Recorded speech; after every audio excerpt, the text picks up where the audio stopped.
Bonjour tout le monde, mon nom est Kamal. Aujourd'hui, on va voir comment introduire les machines dans le domaine, comment la sortir du domaine. Une fois, on n'a pas besoin que la machine soit contrôlée dans le domaine. Comme vous savez, le contrôleur du domaine, c'est celui qui va contrôler les machines sur le réseau. C'est pour la sécurité, c'est pour bien gérer ces machines, c'est pour créer des GPO, par exemple. On a des machines qui travaillent avec plusieurs logiciels. Je peux installer la GPU, créer la GPU, puis une fois la machine est dans le domaine, c'est pas la peine d'y aller, déplacer au niveau de la machine ou accéder à distance pour installer des logiciels. Alors,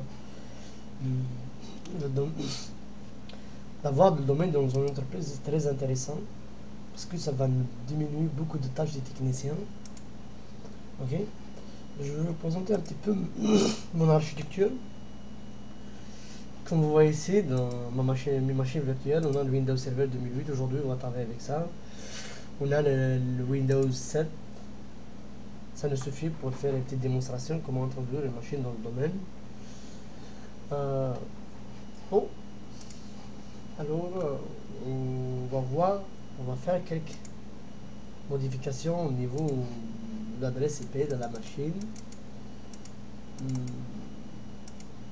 Parce que on fait pas de, on doit donner la même classe tout d'abord que le serveur. Si on voit ici le serveur, notre serveur elle a la même classe que notre client.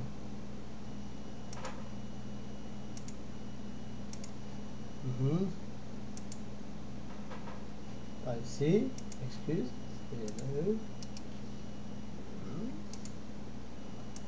Ok, pour notre serveur, on a l'adresse IP 198.1.15. Le masque, c'est le même. C'est-à-dire, nous sommes dans la même classe. Juste l'extension de quatrième chef qui va changer. Et ici, on a le serveur DNS. Ça, c'est une partie qu'on installe après avoir installé le domaine et l'Active Directory.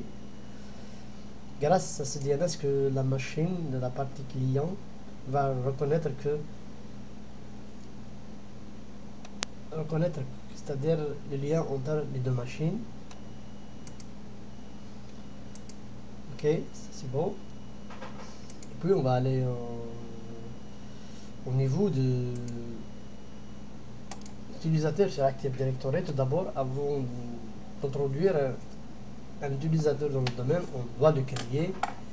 Ok, si on prend par exemple dans le service IT, on va créer un utilisateur. Ok, par exemple Ali. Exactement, c'est dans cette partie qu'on doit saisir le nom de l'utilisateur lorsqu'il va se connecter avec sa machine. C'est le nom exact. Si on peut faire quelque chose, aller point essentiel dans son prénom, aller matmat. Ok, aller pour matmat. C'est le nom de l'utilisateur dans le domaine. Et puis ici, on va saisir un mot de passe complexe.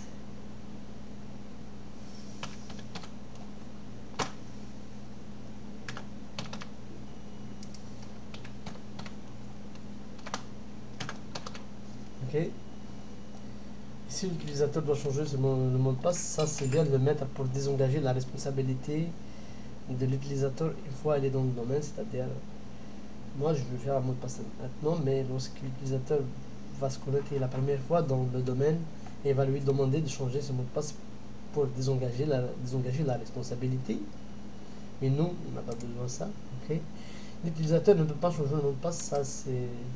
On va cocher ça parce que nous, on ne veut pas changer le mot de passe.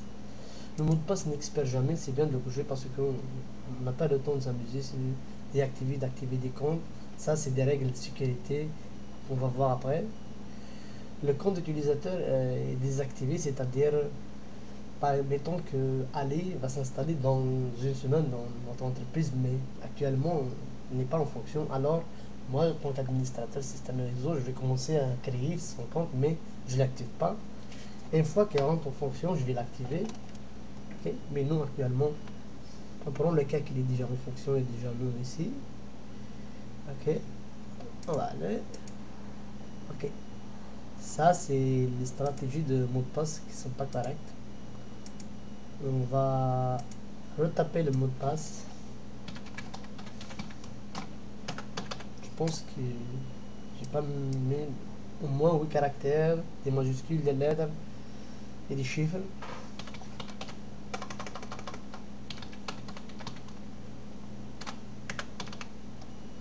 Ok, normalement ça devrait passer. Ok, c'est parfait. On trouve que notre utilisateur est déjà créé au niveau de l'Active Directory. Maintenant, qu'est-ce qu'il reste? On va aller dans la partie client. On trouve bel et bien que le DNS est bien configuré, son adresse IP sont dans la même classe, 192.168.1 avec l'extension différente de l'adresse IP du serveur. Sinon, on aura un conflit d'adresse IP. Si on met ici par exemple 15, automatiquement on va avoir un conflit d'adresse IP. On va voir ce que ça va donner. Ça passait, mais normalement, ok, on a un message. Ok, Windows a détecté un conflit d'adresse IP. Alors, nous ne sommes pas intérêt de le faire. On va faire 30, c'est correct. Ici, c'est très indispensable, comme j'ai dit tout à l'heure, on doit donner le DNS préféré dans la partie client, sinon il ne peut pas savoir comment on va aller changer les contextes de connexion. Ok, tout est beau. C'est beau. Maintenant, je vais aller au niveau du poste de travail, propriété, changer de paramètres, modifier. On voit aussi que le groupe de travail, c'est Workgroup par défaut. Lorsqu'on installe Windows pour la première fois, c'est le groupe de travail par défaut qui est configuré. Maintenant, je ne sais pas, est-ce que je vais vous montrer tout à l'heure mon nom de domaine. Ok, voilà, ici dans le domaine c'est Kamal, excusez-moi. Ça, on va le voir après comment installer le domaine. Alors, il suffit de taper le nom du domaine. Oh, il est en QWERTY, il est en AZERTY. J'aurai des problèmes, d'accord. On va changer d'abord la langue pour ne pas avoir des problèmes. Migration. Nouvelle langue. On va acheter une langue. On va acheter français. Français Canada, je préfère. Et puis, on va prendre le clavier. Français. Indien, ok. C'est bon. Je vais monter ça un peu mieux. Alors, ok. Puis ici, je vais prendre. Appliquer. Ok. Ok. Normalement, ça devrait fonctionner. Ok, c'est parfait. Comme j'ai dit tout à l'heure, dans le poste de travail, propriété, modifier.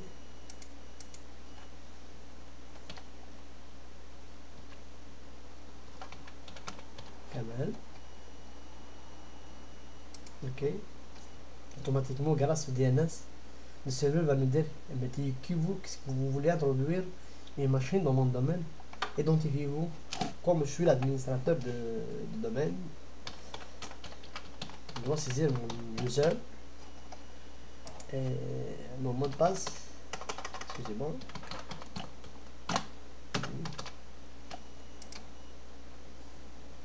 Normalement, c'est mon user et le mot de passe est bon. La machine va rentrer dans le domaine et à partir de là que la machine elle est contrôlée ce domaine, on peut, voilà exactement, voilà, bienvenue dans le domaine Camel, la machine est bel et bien dans le domaine Camel. Ok, on doit redémarrer tout ça, fermer, redémarrer.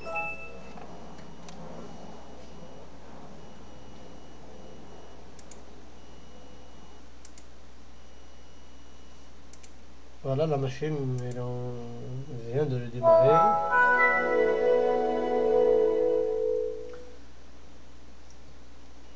va vérifier exactement le nom d'utilisateur qu'on a créé tout à l'heure sur le domaine. C'est nos services IT. Tu vois déjà, ça c'est une belle organisation. Je sais que Ali, il est dans le service IT. Ok. Ali pour Matmat, extension.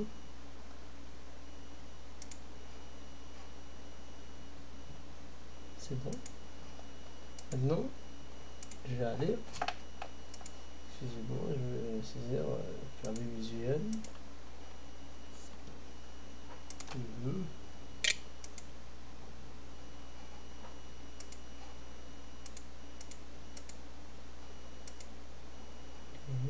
La langue de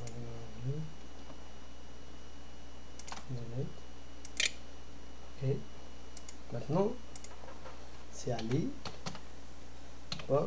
Mat. Oh, j'ai pas fait le point, excusez-moi. Mon clavier numérique est éteint. C'est bon.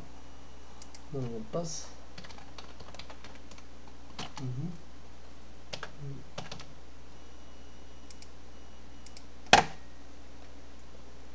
Normalement, on va à la machine, parce que la machine est déjà dans le domaine, le compte utilisateur on l'a créé déjà, le mot de passe est bien défini. Ok, réception du bureau. Alors normalement, on ne devrait pas avoir de problème pour que la machine soit bien dans le domaine.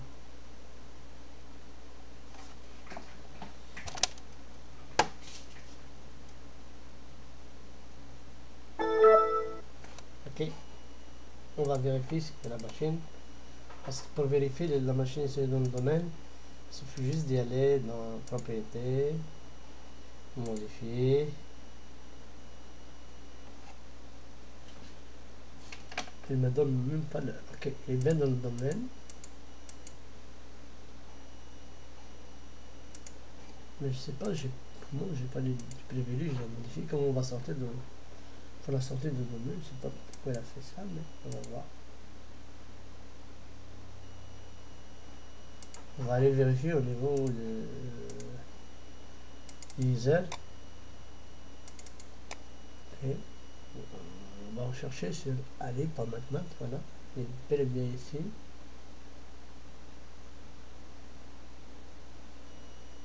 Ok, ça c'est un utilisateur qui a été déjà avec un autre domaine. Si je connais ça, il y a un autre domaine. Ok, on voit que aller il est bien dans le domaine.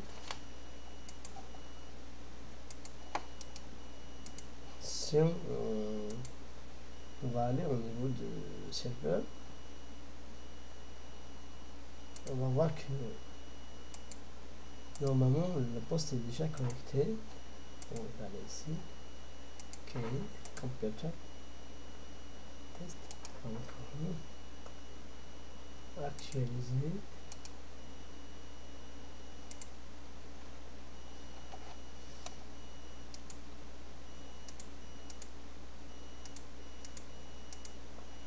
Ça, parfois, il me donne le nom du machine. Je pense que c'est ça, c'est celle-là. On va voir le nom de la machine. Normalement, c'est bel et bien. Pas exactement, c'est ça. C'est la machine connectée. Mais qu'est-ce qui m'inquiète maintenant? Oui, je fais le mieux. Ok. Pour sortir la machine du domaine, c'est exactement ça. La machine est bien dans le domaine. Pour la faire sortir maintenant du domaine, il suffit de connecter avec le compte administrateur. Fermer la session. On va changer l'utilisateur parce que c'est tout à fait normal. Tout à l'heure, l'option changer sortir la machine modifiée et légriser parce que c'est une sécurité. Sinon, un simple utilisateur peut déconnecter la machine du domaine.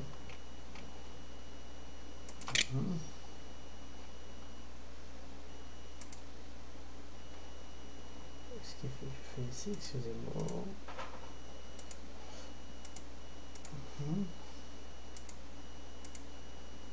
On va changer l'utilisateur. Autre utilisateur, on doit saisir l'administrateur du domaine.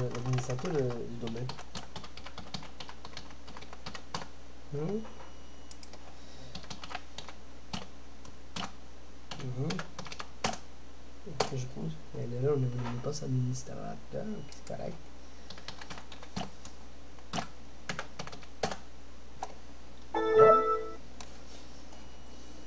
Maintenant, on peut sortir la machine, parce que je suis l'administrateur, je peux sortir la machine du domaine. Et voilà, maintenant, l'icône n'est pas grisée. Il n'est pas dégrisé, il n'est pas grisé, il est dégrisé. Workgroup. Ok. Ok. Bien sûr, je suis l'administrateur. Normalement, on ne va pas nous demander une confirmation si c'est mot de passe et user. Ok. Bienvenue dans le groupe de travail Workgroup, c'est-à-dire la machine qui n'est plus de domaine et va se redémarrer. Je vous remercie énormément. Normalement, ce tutoriel vous a donné un peu une idée comment introduire les machines dans le domaine et comment sortir la machine dans le domaine et comment configurer l'adresse IP et le DNS au niveau de la partie client. Et merci beaucoup, à la prochaine tuto.